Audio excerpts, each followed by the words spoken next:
your hair is still looking just illustrious, my man. Yeah, how do you do it? Thank you. It's good genes, I guess, and going to a good barbershop. Exactly. Yeah, I finally found the barber that cuts my hair the way that I want it after 35 years. Right. All right, so I'm going to take my headphones. Hey, wait. Whoa. I used to cut your hair. Yeah. Yep. What the hell? Hey, it was a very, very good free haircut.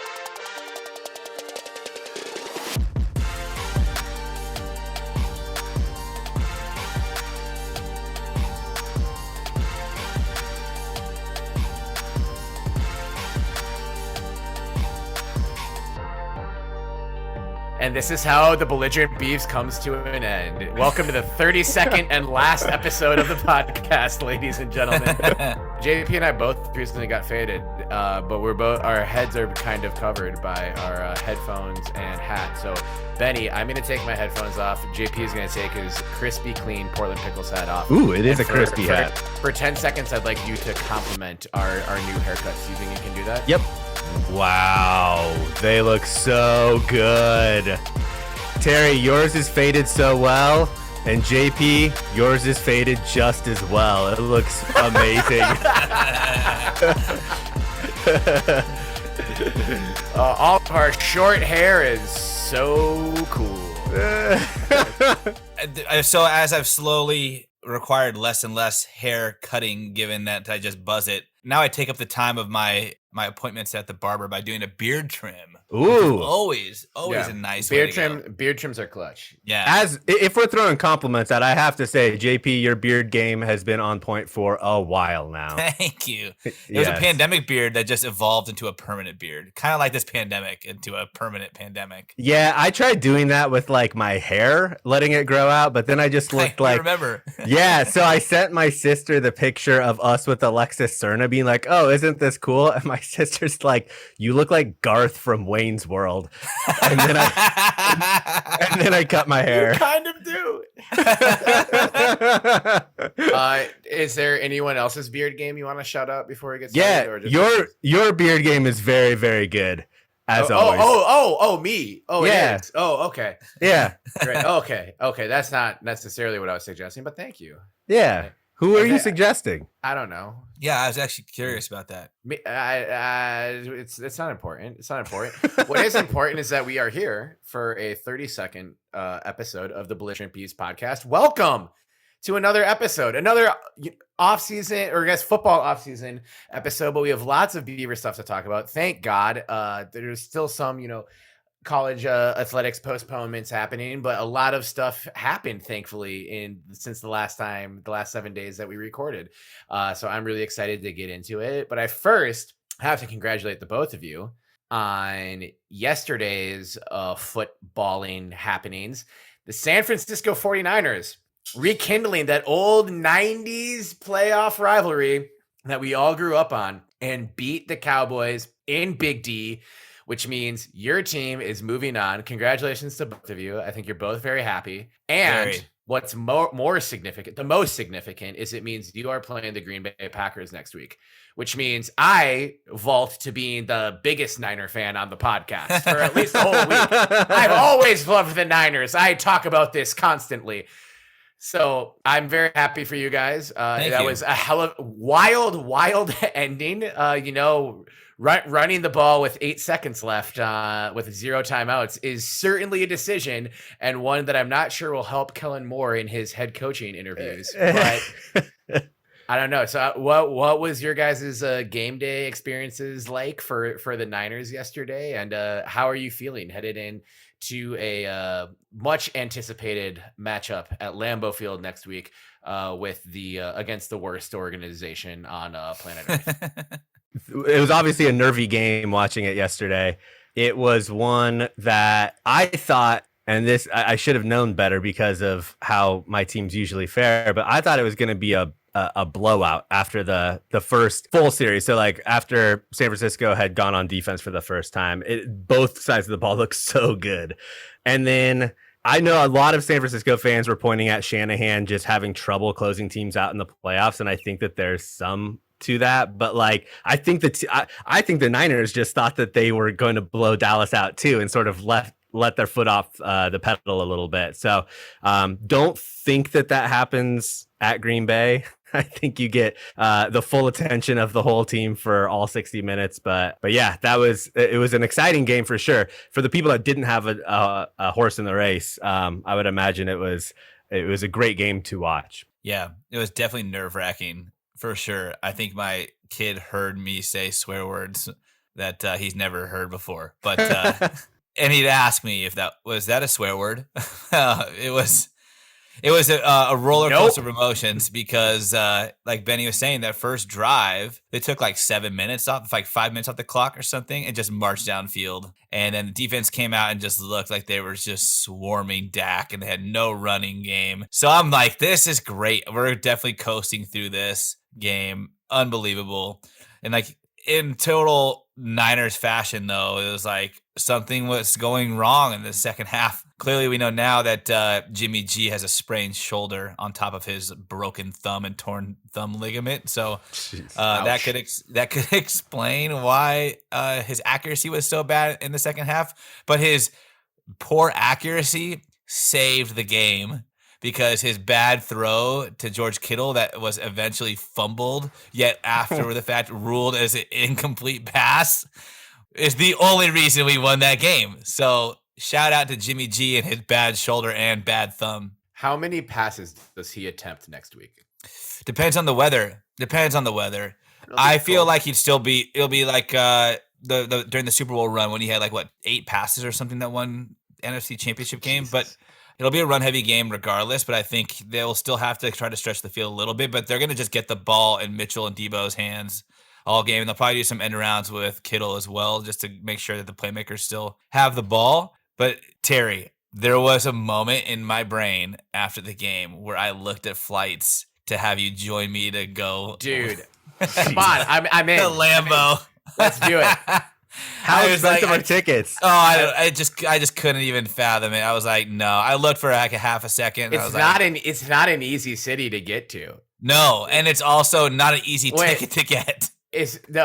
So going to the game would be really expensive. Whatever, check flights to Minneapolis right now. I'll pick you up. You won't even have to spend a second in Minneapolis. We'll drive straight to Green Bay.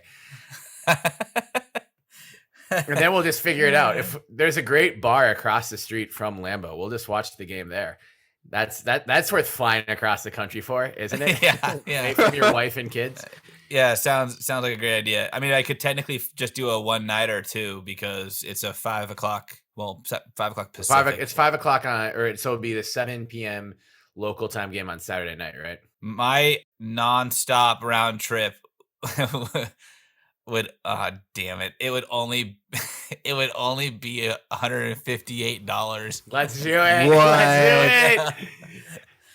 How expensive are tickets to the game? Tickets are going to be $200 a pop, starting probably.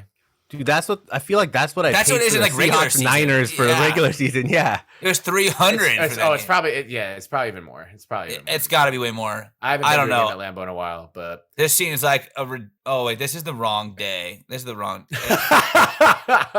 But you wouldn't think that Minneapolis would have a huge spike in their price because a Niner fan from Portland wants to go to Minneapolis and then drive up to Green Bay for the game.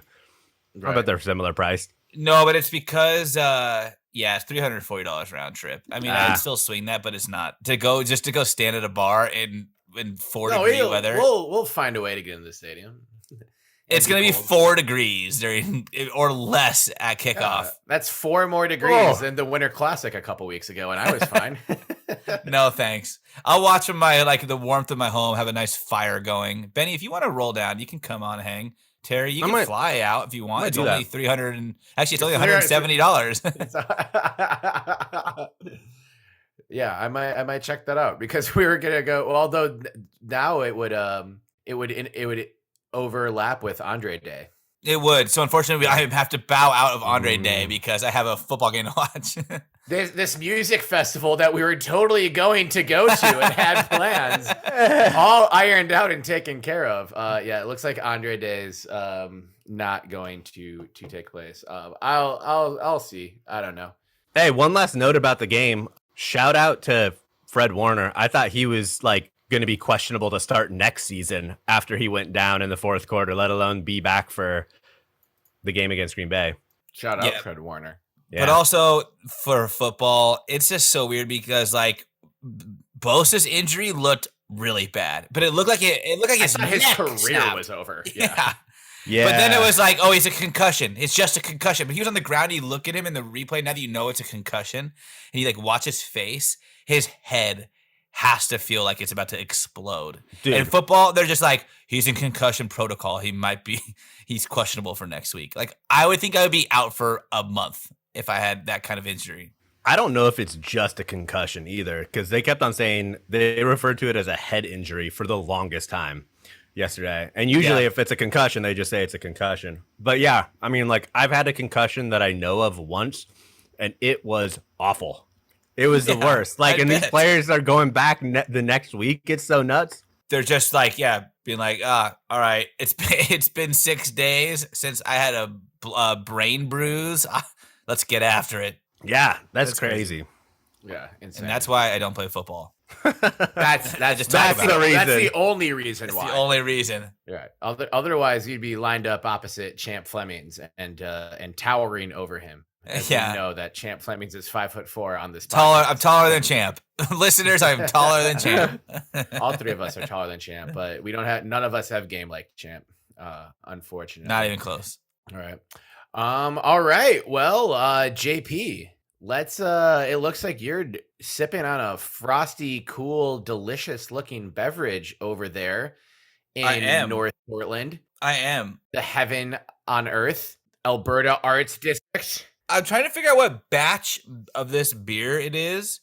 So I'll read about it. It's from Second Sin Brewing. Okay. That sounds and cool. It's called Home Field Advantage, but PH Field. Okay.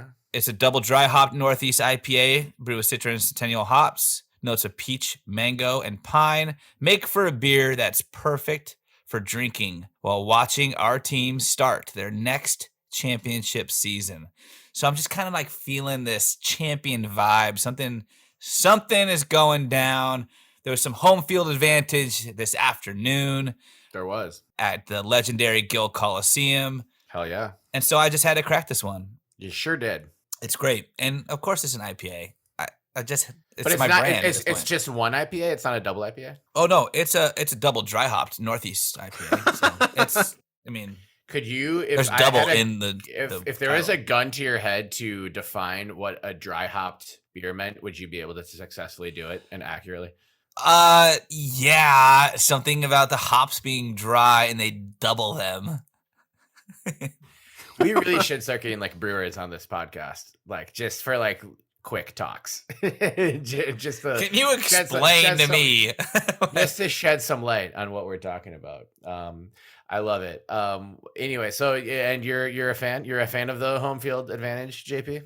I am a fan. I'm definitely a fan. It's really good. It's pretty standard Northeast IPA, but it's really good. Right. And I think all IPAs are good. All IPAs are most IPAs. Right. I've had some bad ones. And even when they're bad, it's still like, I mean, it's not good, but I'm gonna finish this. Yeah. That's kind of our unless it's 2 a.m. and I've had several and you hand me another one in the basement of your house and I still need to walk back to my Airbnb. And that was a very, very good double IPA, but so good. Just wasn't the right time for it. But I still thank you for that. Excellent. Well, especially with some home field advantage. The women's basketball team won today, which I believe you're referring to. And we're now just we're weeks away from the Oregon State baseball and softball team starting. So spring sports will be kicking off. It's crazy. So nuts.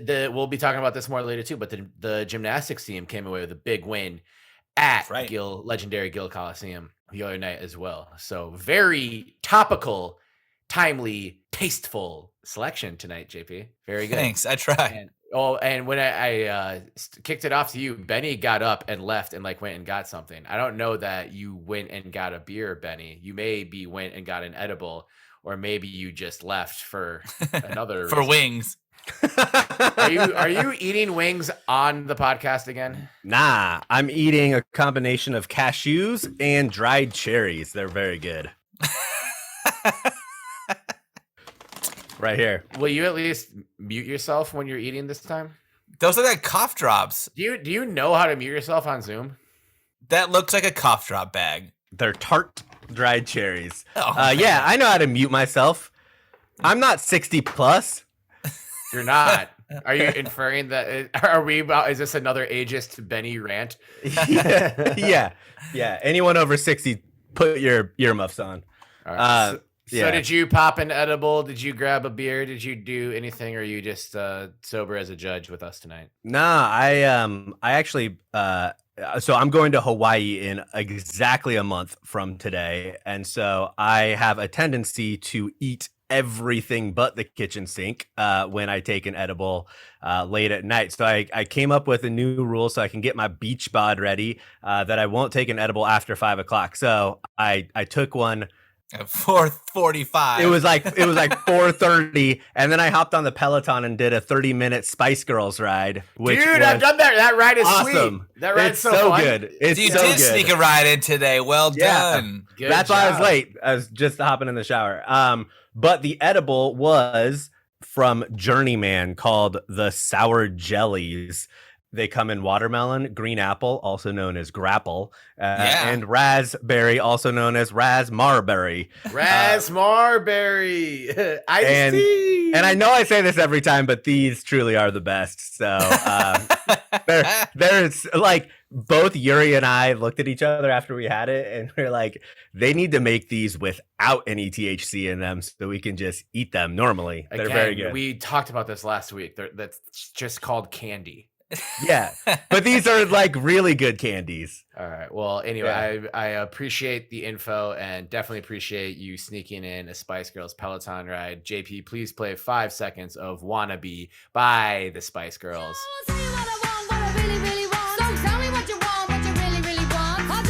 Iconic banger.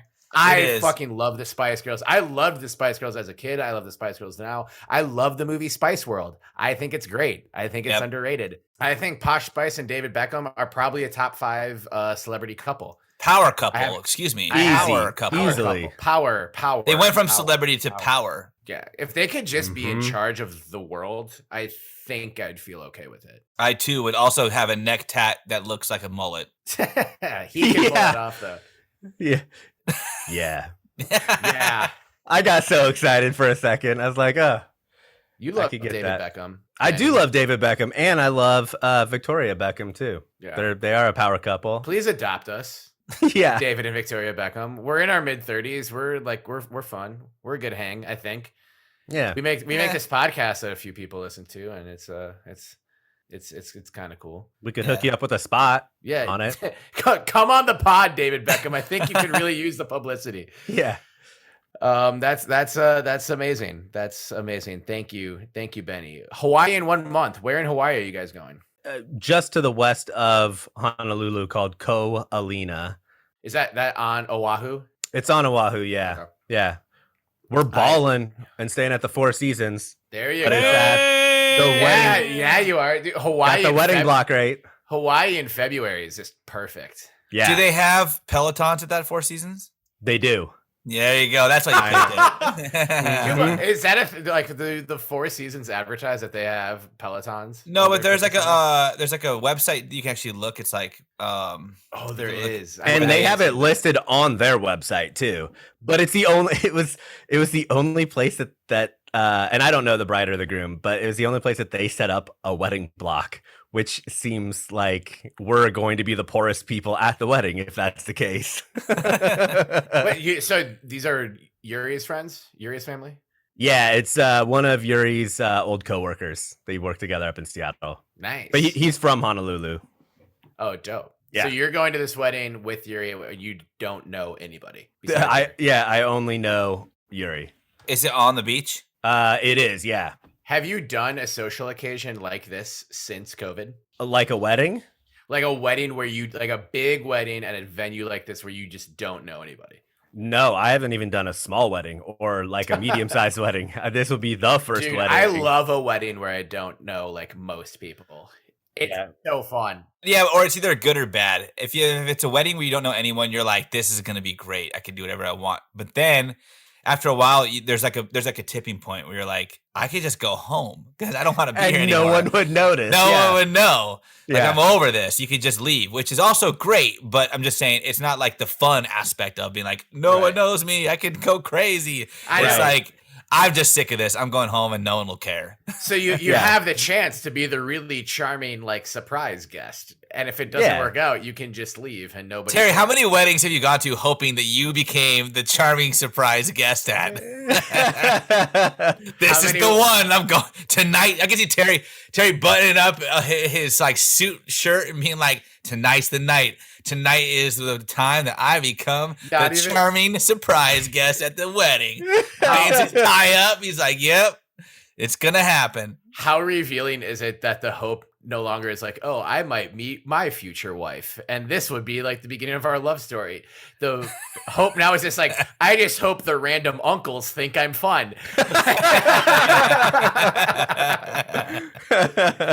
That's what readapting expectations in your mid-30s is like, kids.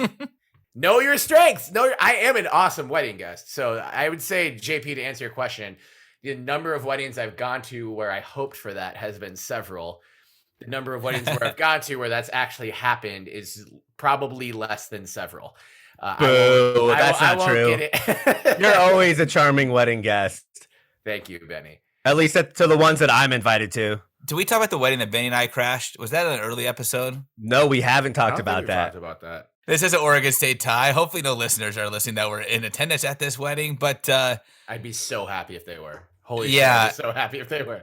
So what happened was we had just graduated from OSU and it was summertime. This is our summer of a million regrets, I would say. And no responsibility. And no responsibility. You guys were so obnoxious that summer. I almost stopped being friends with you. And that's saying a lot.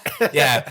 We definitely pushed the limit of like what a person should be like after they graduate college. But we were still in Corvallis. We were just hanging out, like looking for work in Portland or working in Corvallis. And we got word that there was a wedding happening at the MU Quad. And that if you have a wedding at the MU Quad, you're asking for college kids to crash it. But it was in the middle of the summer. It was still it's a school. Now it's a 35,000 student school. Back then it was like a 20 to 25,000 student school. Like there's enough around and it's the middle of the summer. So they're bored and looking to create a fucking memory in Corvallis in July when it's just perfect out. Well, we were the only one with this idea for this particular wedding. Yeah, so we were like, let's do it. We're gonna crash the wedding. I've never crashed a wedding. We actually got like dressed up. We did it all. We put on all the right attire.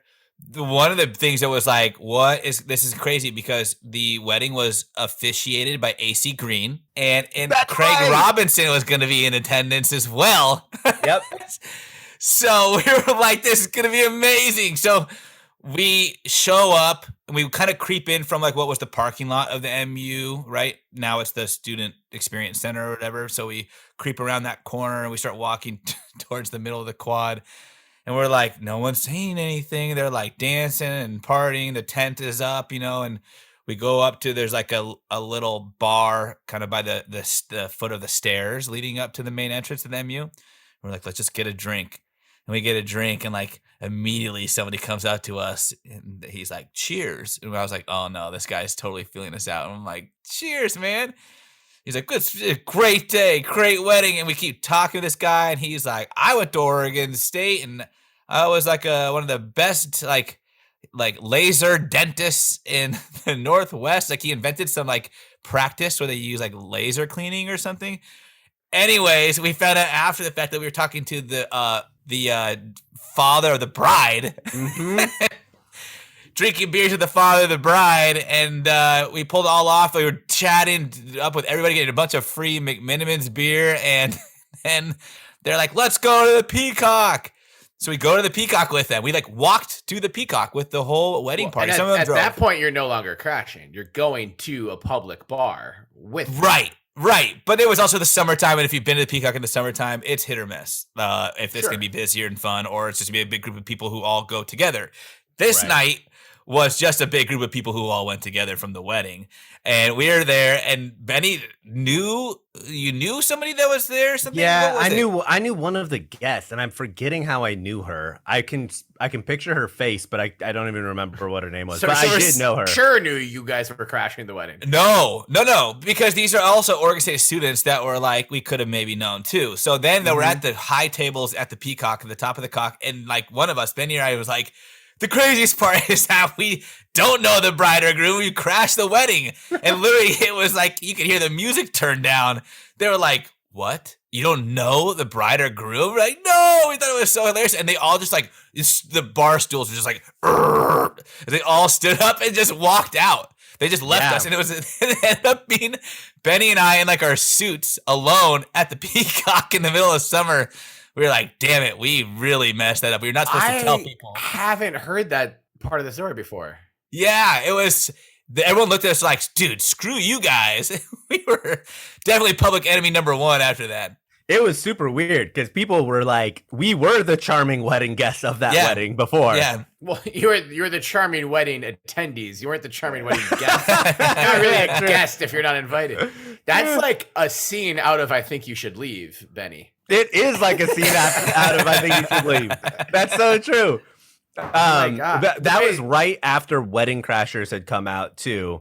Yeah. Or shortly after. And we have a picture of us dressed up. We should tweet that from the Belligerent Beavs. To make it worse, we also had tried to grow mustaches at this same time in our lives. And so we both had terrible mustaches. That was the worst decision of that summer. And that summer had a lot of bad decisions from the both of you. But the worst. I'm kind of... I think their reaction was out of line. I think they were the ones out of line at that point.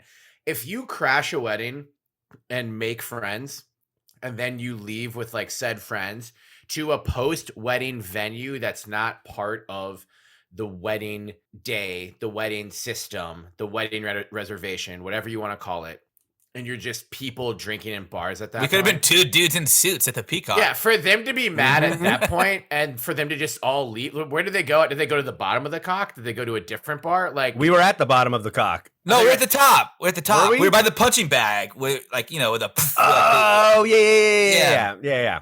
So they just like they all just closed their tabs, got up, and were like, we can't be in this establishment with these nefarious gentlemen anymore. Yeah, but we also, Benny looked like the biggest idiots ever because everyone that's at the Peacock in the summertime is just getting shit-faced, and we were in suits trying to keep it cool because we were pretending to know the bride and groom at a wedding. Right, yeah. I'm saying you're with other wedding people, so I don't understand that why they would all get up and just leave. I don't know. It wasn't our wedding. We weren't invited. I know you weren't.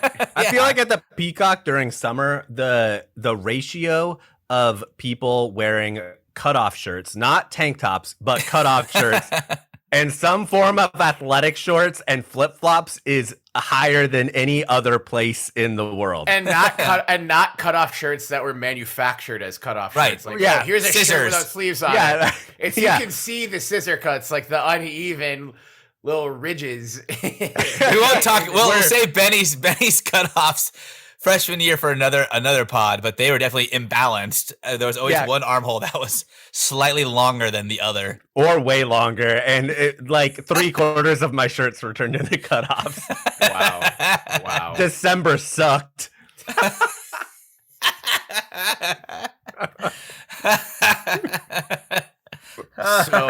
So I'm drinking a wheat ale tonight. I have to give a shout out to this is why I love this podcast, because it gives us the chance to talk to people in other college athletics communities and with people on Twitter, and have Twitter spaces that are fun, emphasis on fun and not complaining over 3 days and then bragging about how long we complained on a single Twitter spaces. But before this football season, before Purdue game, we had Travis Miller from the Purdue's SB Nation site. at Just T-Mill on Twitter. He gave us a little shout out. He's a craft beer enthusiast himself on Twitter recently. He got a beer from a aptly named brewery in Bloomington, Illinois called Lil Beaver Brewery. And the beer he got was a vanilla cream ale. I was at a liquor store today in Minneapolis, Minnesota, not Bloomington, Illinois, and not in Indianapolis where Travis lives. And I saw this can with the same logo. It's not the same beer, but it's from Lil Beaver Brewery from Bloomington, Illinois. And cool. They don't distribute super widely, but I got it at this liquor store in Minneapolis. And this beer is called Whoops All Berries. It's a wheat ale with raspberry, blueberry, and blackberry. And it's like kind of on the sour side, but not overpowering. And it's really fucking good. I only bought one because it was kind of expensive. And it was like it's a craft beer liquor store. So you can usually buy tall boys of one beer. And the 4-pack was like $17. So I just got one, not knowing if I'd like it or not. But I like it. It's great. It's very drinkable. Not a ton of description on the can, but there is that very cute beaver. I'll put a picture of this on social. Throwing berries around. He's just having a great time. Really happy beaver. Definitely not a flying beaver shark or angry Benny looking beaver. More of the old school Benny variety. But if you're in Illinois, we can confirm we've had listeners in Illinois. So if you're in the state and you are close to Bloomington, check out the Little Beaver Brewery. They have a restaurant and patio. So it sounds like you can get some good beers and sit outside distance in this COVID time and just have a blast. What sounds like a nice evening in Bloomington, and it's a great beer. So shout out to Little Beaver Brewery. Shout out Travis. Hey, and shout out us. Shout out us and Travis and Travis and Beavers and beers. Beavers anywhere and Bloomington, Illinois, and Belligerent and the troops. Right, Benny, when you drink sours, do you typically like them not too sour, like sort of a happy medium? Yeah, I mean, I do like sour beers a lot, but it's generally something there's a brewery in Minneapolis called Wild Mind that is like a sour beer brewery. So I like when I go there, I'm like mentally prepared to just like drink sours. So I'm kind of like let me try your like weirdest shit or whatever is like crazy. But for just like casually drinking beers at home while like watching a game or whatever, I like it probably on the sour side, but a little bit smoother. Like I feel like when I have sours, I want them like as sour as humanly possible. JP did a great service and a great disservice to me by bringing me to Great Notion for my first sour experience. Because like then I tried 10 Barrel after Great Notion. They have I think a raspberry sour, and it's just like it's just not, and it's not very sour. It's sweet. Like it's really sweet. Yeah. It's sweet. Yeah. Just not for me. Right. Yeah. So I'm a big fan of thing on the very sour spectrum, but I don't like buy a ton of sours like have at home. I usually just have the lighter stuff, with the exception of trying to have something notable for this podcast. even though it's our least listened to segment. but I'm committed to the bit. But anyway, guys, cheers.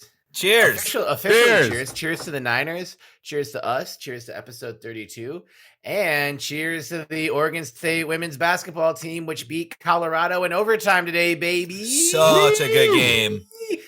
No Taylor Jones, no problem. Just kidding. I love you, Taylor Jones. I want you back as soon as possible, but still got the W. And Talia von Oelhoffen was killing. Yep. Yeah, Talia had a great game. Big three, of course, in overtime with 5 seconds left or 8 seconds left, whatever it was. And then, but also shout out, and Talia did after the game, shout out Ellie Mack for her game tying shot to send it to overtime.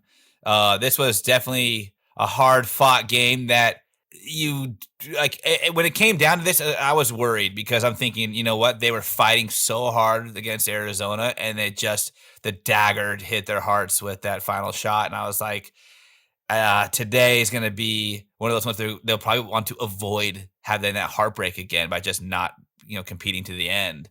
And they did. They just kept doing it. They had a great showing. And yeah, Talia's 3 was just money. And she had an awesome game all around as well. The good news, of course, they won and upset a really good Colorado team. The bad news, Terry, going to be very disappointed. Per Carrie Eggers, Taylor Jones' shoulder injury is worse than they perceived, and her season might be lost. Shit.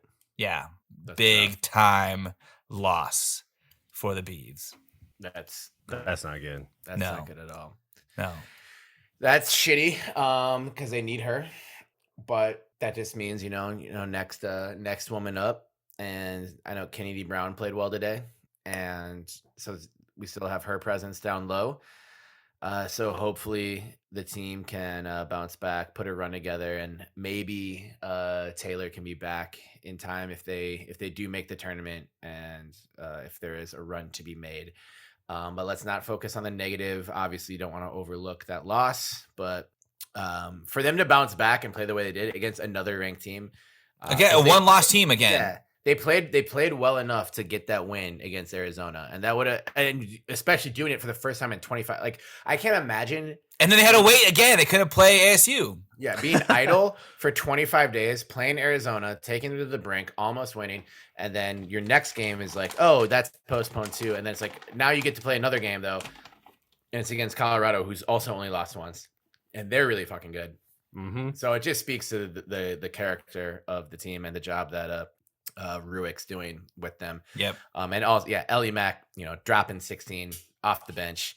She's perfect from the field. Oh, she was? Shit, Yeah. I didn't even see that. Holy Yeah, fuck. I know. Hell yeah. Well, 6 of 6, but 6 of 6 on the field, including 4 from 3.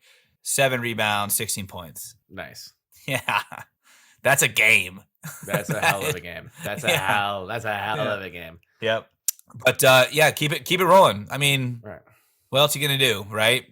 The loss of Jones is gonna hurt, and that loss against Arizona stings. But you come back, you beat a number 22 ranked team, another one-loss team, after trying to get your footing again after missing 25 days of competition. Like, that's a great showing. So I'm optimistic. Well, and we were talking about it. I think it was last episode, might have been the episode before, but I thought if we kept it within 20 of Arizona, then that was a good showing, just because of what you guys were saying of having that much time off, especially in a team sport. Yep. That's tough.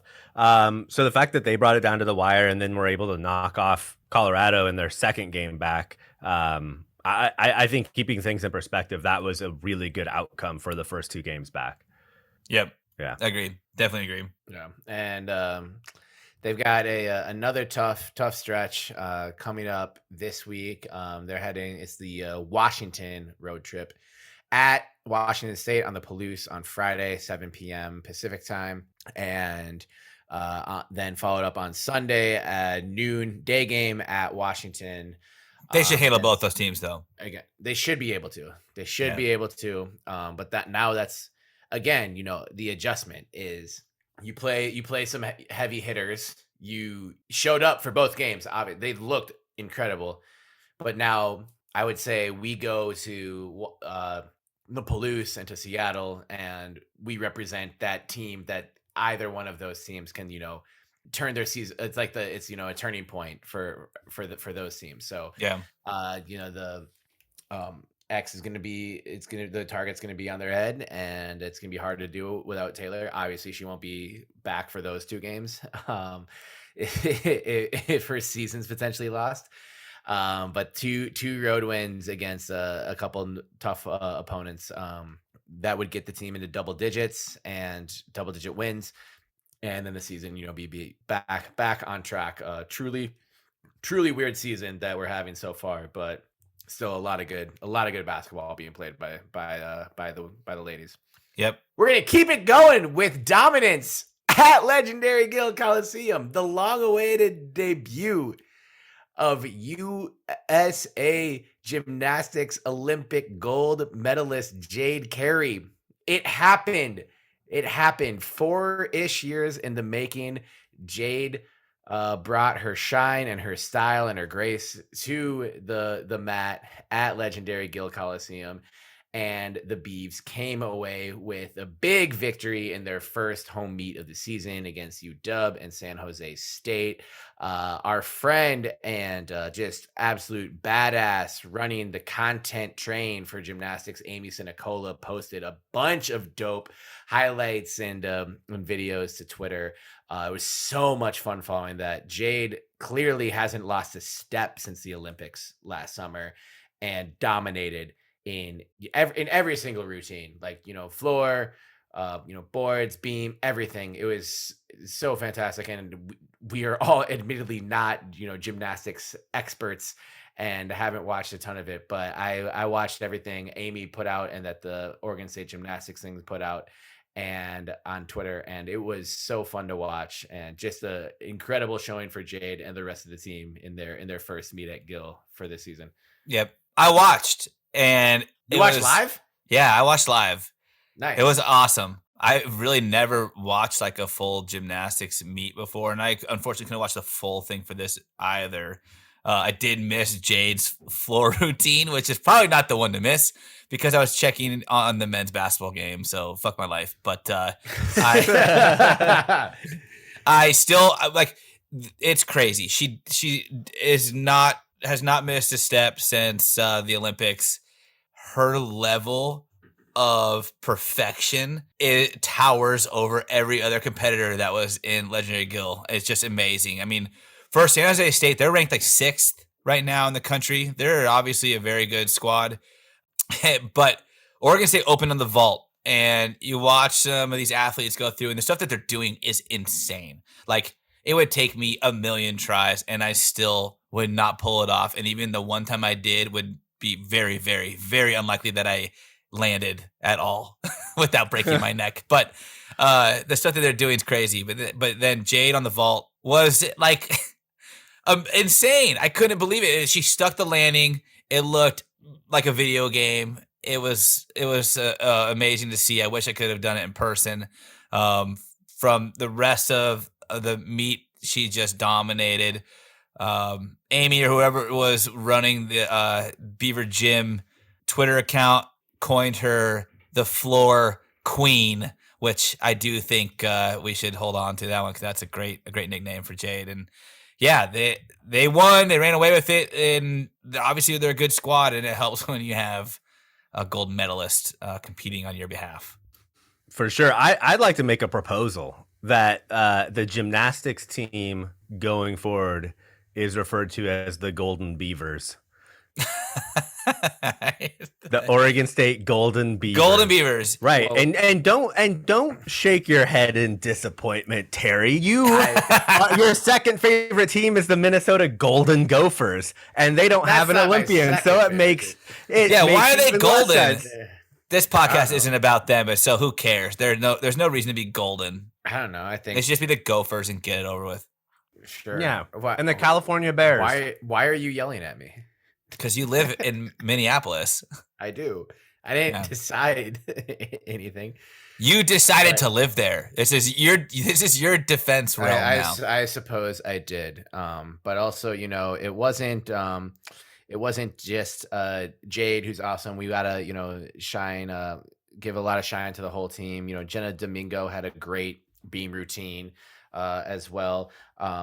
Lauren, I don't want to pronounce your name incorrectly, but I couldn't find a pronunciation for it. I think it's Lečić. Lauren Lečić was also awesome for the team. I didn't have the audio on for everything that I was looking for, but also Sydney Gonzalez, and just also had a dope floor routine. And I just love the vibe around this team. I think it's like you can kind of just tell, like we talked with Amy a bit, this was months ago, but had a cool vibe, and talked to us about being around the young women who make up this team and how determined they are and how much they want to fight for each other. On the low and high bars, there's a video of Jade's low and high bar routine. And obviously Jade's the Olympian and the gold medalist. So that's going to be what, the external media leads with. She gets through her thing. She launches off the high bar, does her flips, sticks the fucking landing. And then you can see the whole team is on the sideline watching, and they react like the sideline from like the U in the 80s. Like they were all just so hyped. Like I loved what I went back and I watched it like 10 times. Like a couple to watch Jade and like just see those flips and this thing that this young woman is capable of doing that I will never do in my wildest dreams.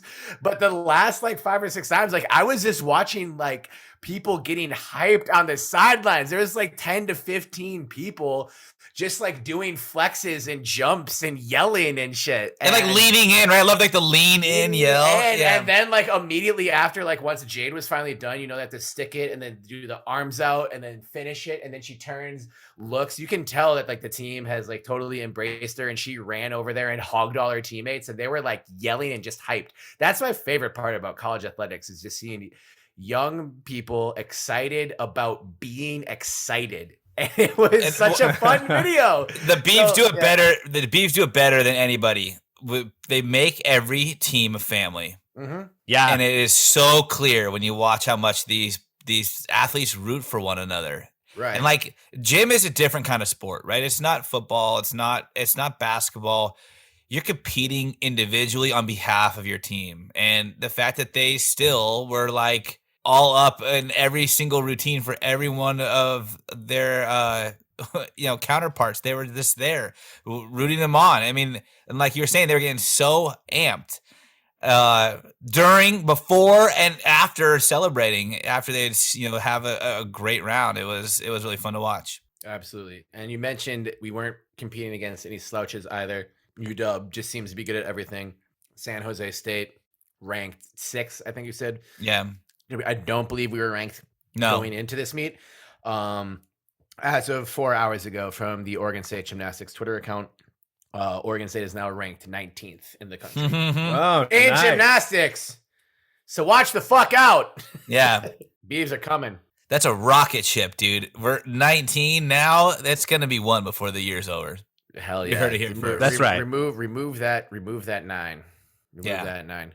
All right. Should we talk about men's basketball? Do we have to? I think we should. I do think we should. I want to start with just giving a shout out to Gianni Hunt, who is for sure one of my favorite Oregon State players I've ever watched. I think we talked on the early episodes of this podcast just a lot about the Elite 8 run, and we've also talked a lot about on this podcast personally and professionally just about our own mental health struggles, and just also empowering athletes to put mental health first and to take care of themselves. And Gianni, I think, you just think back to that magical run. He wasn't the one always scoring a ton of points. He had some games where he filled it up a bit, but he was more of a this high energy guy, heart and soul, like tooth and nail defense, easy guy to root for, and obviously someone who we had high hopes for this year. Hasn't been around the team a lot, but has formally announced that he's taking a step away from the team for his own mental health. And we just have to, from our behalf and the Belligerent Beavs and the whole Beaver fan, we just want to extend our support for Gianni for taking care of himself and his family. And we hope that you get everything that you need, and that we're just so thankful for everything you've already done for Beaver Nation, and just know that nothing more is required. We just want you to get good, do you, and for you to find happiness, and in whatever form that might be. Yeah, the Bebes have your back, Gianni, and whatever you're going through, it takes precedent over everything else. And take care of yourself first. Just know that like we all love you. So whatever comes from this, just know that we've got your back. Yeah, and I think it brings up a larger point too. Like Gianni was, a contributing, if not, pivotal player in an Elite 8 sort of unprecedented run, and one of the few players that came back from that run to be on the team this year. So that couldn't have been easy for him to step away. I think that he probably felt a lot of pressure to be there as one of the guys coming back. So just sort of a reminder to everyone else and all of our listeners that, if you're dealing with mental health issues and you don't feel like you're at 100%, nothing's more important than your mental health. And, we can take some lessons out of the page of Gianni Hunt's book here. Yeah. For sure. It's definitely brave of him to step away like that. Like you're saying, Benny, like was penciled in to be a big contributor to a returning Elite Eight team, and he's putting himself first, as he should, putting his mental health first. And no matter what you're facing, like take care of yourself first. For sure. And he's such a display too of like growth through this program. I think back to last year when there was that story that came out where he's always been a high energy guy and really, really fun to watch.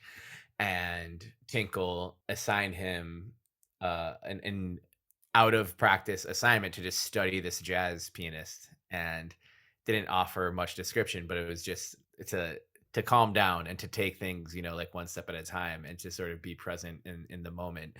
And you could see how his play changed after that, from mid-season last year to the second half of the season. You saw a totally different basketball player and someone who's in command and just a young person growing. So I hope that this stays on the up and up for him. I hope nothing but the best for you, Gianni. You've, again, one of my favorite Oregon State players to watch. And just a reminder that if you do need help, take the necessary steps. Don't hesitate. Talk to somebody, step away from things that are important, but not as important as your own personal health. And if you don't have it, if you need someone to talk to, you feel like you don't have anyone to talk to, DM us. We will respond. Talk to us. We are here to talk. We've all been open and have taken similar steps in our own personal journeys. So if you feel like you don't have anyone to talk to us. We can't promise to have the answers, but we will talk back and make sure that you're seen and heard. So thank you, Gianni, for that. And what's much less important is the tough road trip that the team went through in LA. Decent showing against USC, not quite as much against UCLA, but I don't know. It just seems like the season is now slipping further and further away, and isn't really possible of saving at this point. Yeah, but hold on. I disagree about the UCLA game. I disagree. Yeah? No, SC was definitely tighter competition where it felt like we had chances to grab it and run with it. Lucas had a great game, which is what we wanted to see from him more often. Right. Hopefully that was unlocking a bit for him just to be home in front of family against a team that snubbed him and just go off like that. But it didn't carry over against UCLA, though the UCLA game was much more of like a team effort that we were in it until like the last 90 seconds. And then UCLA just blew it open, like 18-point lead. And it was what I'm coining as a non-com, which I think is how people in the military refer to like certain officers. I don't really know the lingo, but we're saying that it was non-competitive within 90 seconds left. And that's how the season's gone so far for the men's hoops team. It does feel though that the team is playing so much better than what they were in non-conference play, where some of those games they were losing to teams they should not have even been close to. Yeah. And they were getting blown out by teams that didn't make the Elite Eight last year. Let's just say that. But now they're playing at the number 5 team in the country, and they should have won that game, to be honest. They had, you said, 3 teams in the Elite Eight last year. Us, USC, and UCLA. We're all in the Elite Eight. Oh, yeah, I forgot USC was. Yeah. So, the fact that we were close to them is so much different than non-conference. And, UCLA, it was a game, and some non-conference games weren't. But it's just like we cannot seem to notch anymore in the win column, which is unfortunate because I think the team is starting to make that turn. But to Terry's point, is it too late? And it almost feels like that. Are we the best 3 and 13 team of all time? ever. Yes. Yeah. Probably. Not to be a hater, but there's probably a great episode of the Peyton years coming out tomorrow or the next day that's going to be more in depth. Or check out on our Patreon. We're calling it the hating years, where we're just hating on the men's basketball team. The hating years. That's a great spinoff. I love that. Shout out Peyton years, and shout out to the men's basketball team. We still support you guys. Did you guys watch the UCLA game? I could not. Okay, so they pretty much like borrowed crowd sound from Disneyland's Matterhorn ride, where the whole game was just like like this fake ass wind sound. It was driving me nuts. I could not watch it.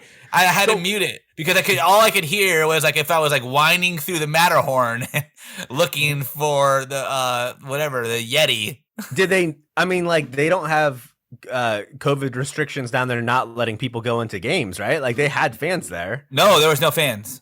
Oh, there weren't. There was no fans. So it sounded like they're trying to pipe in like the murmur sound of the stadium. So it was basically a normal UCLA athletics event.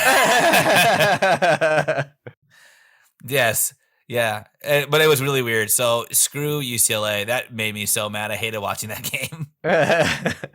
Is that just for college sports in California? Yeah, but it might also just be like the schools themselves were like, yeah, we're not having fans. Right. Because I saw that Clippers-Pacers game today. Yeah, there's like professional arenas still do. Yeah. And the Rams did. I mean, the Rams fans didn't show up, but they had fans in the stadium. We're recording this during the Rams-Cardinals playoff game. They're crushing the Cardinals. They are? And that game's at SoFi?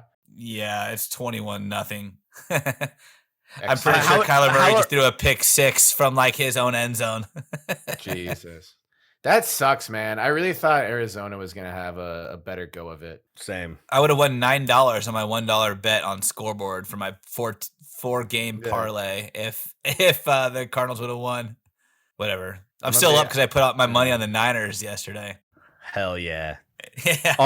Are there a lot of Cardinals fans at the game in SoFi today? Or at SoFi? Are there really a lot of Cardinals fans ever? I mean, that's why I asked, because the Rams fans did not show up against the Niners. I mean, that was a Niners heavy crowd in LA. It's probably a bunch of Raiders fans showing up, leftover LA Raiders fans being like, I guess I'll go to a football game. Still mad. Oh, yeah. I don't know. I feel like the Cardinals probably, and this isn't what you tuned into this podcast to hear, but we're going to talk about it. I feel like the Cardinals probably have a good counterculture kind of fan base, which isn't maybe necessarily the fan base that like goes to a lot of games. And I relate to that too, because I don't really like going to NFL games. Like I don't go to a ton of Vikings games. But it's in a place that a lot of people travel to, especially during wintertime. So basically, anytime the Cardinals are playing a cold weather based team after October 1st, like half their stadium is just the other like team's like jersey. And I get it because everyone's anytime like we've had so many like November, December road games at like Arizona, and just like all of my friends' parents are like, well, we're gonna go down and stay in Scottsdale for the Vikings at Cards game. And I get it. Minnesota's horrible in the wintertime. Go to Scottsdale, go to a football game.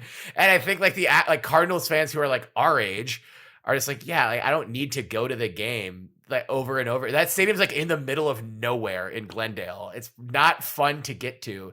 There's not a bunch of shit around it. Like you can still just be a Cardinals fan away from it, but it also shows this image that every one of your home games is just like mostly away team fans. But I think it's mostly people just like vacationing to the Phoenix area. You're probably right. Yeah. The coolest thing about the Cardinals is Cliff Kingsbury's house. That is by far the coolest thing. His house is so cool. If you were rich, Benny, you would have that exact same house. And that exact same cut of pants that he had. That the exact same outfit showing some ankle cleavage during that NFL draft picture that went viral. Yeah. Comparing him to Mike McCarthy, who was at some like cramped desk in a closet in his house, was so funny. Or Bill Belichick, who is just absent from his dining room table, but his dog was sitting in the chair. And it's still sitting Bill Belichick on the lower third. The 2020, dude. So last night, I just finished a long week of work, and draft day happened to be on TV last night. And I was like, I'll watch a little bit of this because I just wanted to have a glass of wine until I fell asleep and watch something like nothing. And draft day happened to be on, and I haven't watched draft day in years. And I might throw out draft day as the best worst movie ever made because it's so bad. But I haven't seen it. You haven't seen draft day? Kevin Costner is the GM of the Browns. No, oh man, no, okay. I was gonna say I wanted to see it, but don't. It's bad. No, see it because see it, but understand that it's bad. Okay. So bad that it's fun. Okay, that came out relatively recently, right? Like within the last 5 years. 2014. So not the last 5, but like shortly after. He trades. He trades 3 years worth of not spoiler alert, but it starts with him making a terrible deal for the number 1 pick in the draft, and then him trying to make reticent deals that make up for it, and it follows him throughout the first round of the NFL draft. And it Tim Couch? The most egregious part of it is there's a lot of actual NFL people in it to make it real, and the NFL draft scenes actually are pretty well done because they actually filmed it at Radio City. Okay. They actually had Roger Goodell in it as well. Really? When the draft actually starts, Roger Goodell goes up to the podium to say that the 2014 NFL draft is officially open, and the fans cheer when every year, Roger Goodell's vanilla pasty ass gets booed like crazy by all the fans. Unless he's in his basement. He's been roasted for that so many times since that movie came out, because it's like they try to do like a mixture of cheers and boos, but the cheers kind of overwhelm the boos since his first year of commissioner, that guy's got booed like crazy. So watch draft day, Ben. That's your homework for next week. Hey, speaking of football, we've got good news on football. We have good news on football. Hey. Great news on football. Our boy, Astoria's own. God, I love Astoria. Previously just the home of the Goonies, and then became the home of Jordan Poyer, one of the best defensive backs in the history of Oregon State football, and probably one of the best defensive backs in the NFL, certainly one of the best defensive backs in the NFL, first team All-Pro. That's awesome. And his Buffalo Bills are moving on to the playoffs. They beat the Patriots asses this weekend. Loved it. Yeah. Amazing. So good.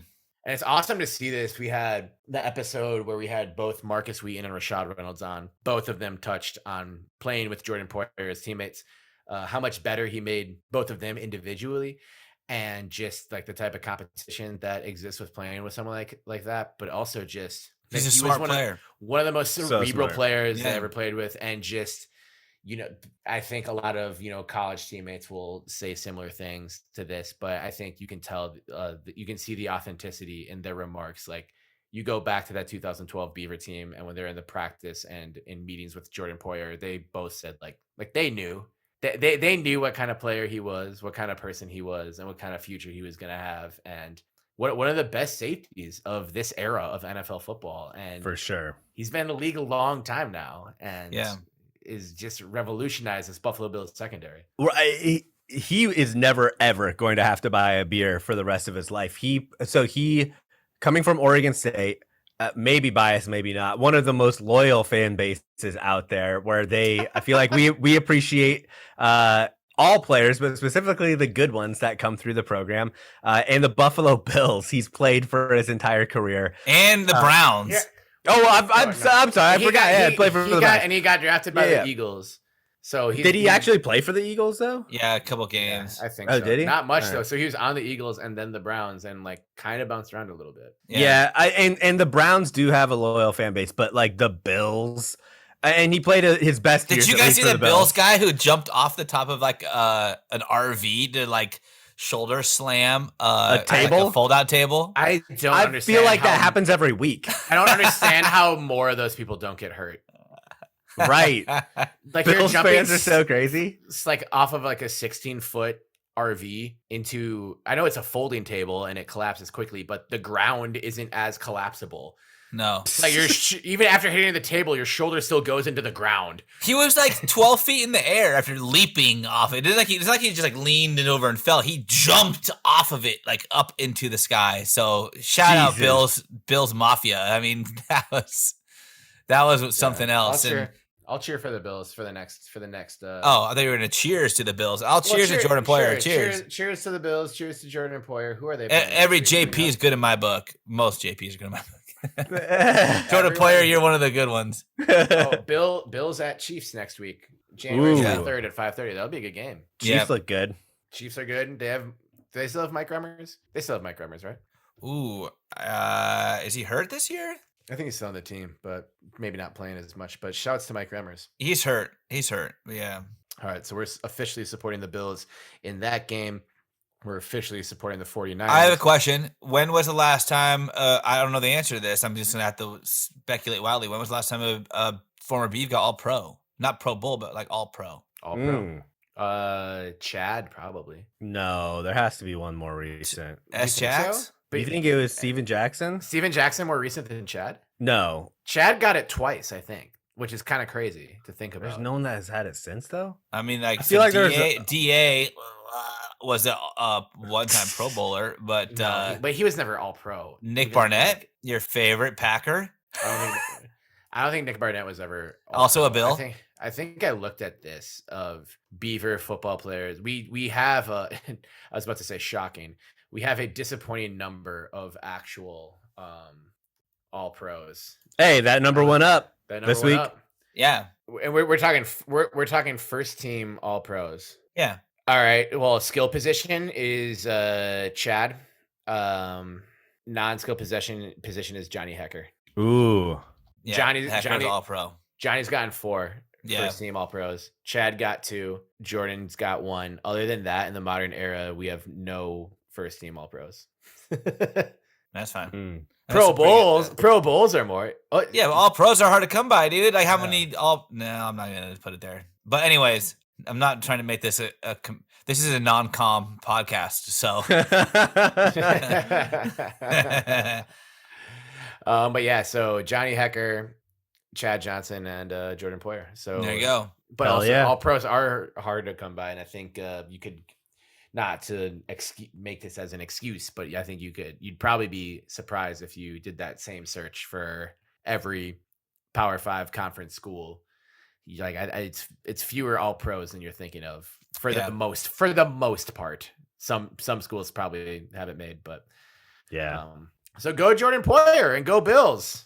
Hell yeah. Yes, that's awesome. Buffalo wings, baby. Terry's favorite. My favorite. Love him so much. I'm gonna come to Portland soon, Beaver fam, and we're gonna go to Fire on the Mountain. Yeah. We need to wrap up. Before we do that, we gotta do some quick men's soccer shout outs. The Major League Soccer SuperDraft was this week, and we got a couple Beavs heading to Major League Soccer. Tsiki Ntsabeleng was the 28th overall pick, going to FC Dallas. Yeah. And Sofiane Djeffal was a 36th overall pick, going to DC United. I read some shit that said Sofiane could be the number 1 and number 2, central midfielder taken, and fell a little bit. So I got no doubt he's going to make the whole league pay. Yeah. And Tsiki just had some of my favorite highlights of this team this year. So excited to see what he can do in Dallas, and obviously excited to see what Sofiane can bring to the table in DC as well. So new MLS season just right around the corner, because that offseason is like 2 weeks, Benny. Yep. And we'll probably have a Loons Timbers game coming up soon. I need to get out there. So we'll keep track of all of the Oregon State MLS players throughout the preseason and the Major League Soccer season as well. Soccer school. Hashtag soccer school. Any idea if either one of them are going to be seeing much of the field this year? I have no idea where Dallas or DC. Even though I pride myself on following the league, I don't know a ton about Dallas, or DC. I would say, just on how the league goes, like Tsiki probably has a little bit of better of a chance just as like someone who would get minutes like late in games as like a last minute attacker. Well, we'll see. We'll see as preseason games start and the training camps get going, and we'll see who's getting looks in those games.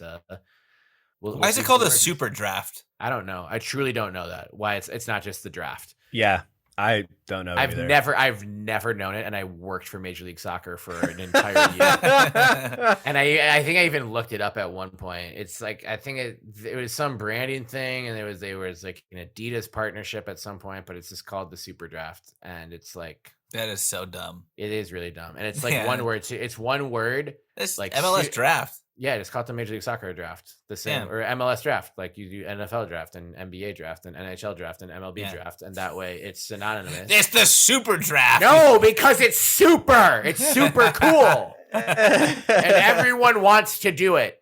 So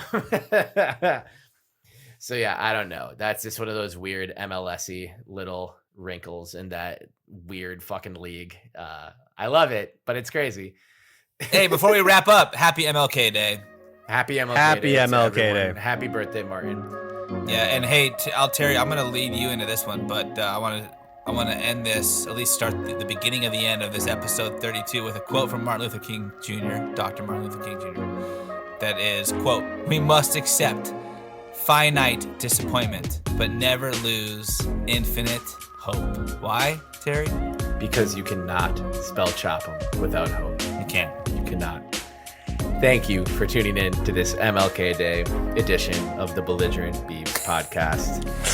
I am Terry Horseman, joined as always, as I am by my esteemed co-host, JP Bertram, at the Trill J on Twitter, and Benjamin Lawrence Sebastian Wehage at Benny L 1986. Happy MLK Day to everyone out there. Keep hope alive. Be a better person than you were yesterday, and all of that good stuff. And also remember that you cannot spell chop 'em without infinite hope. Go Beavs, chop 'em. Chop 'em. Chop 'em.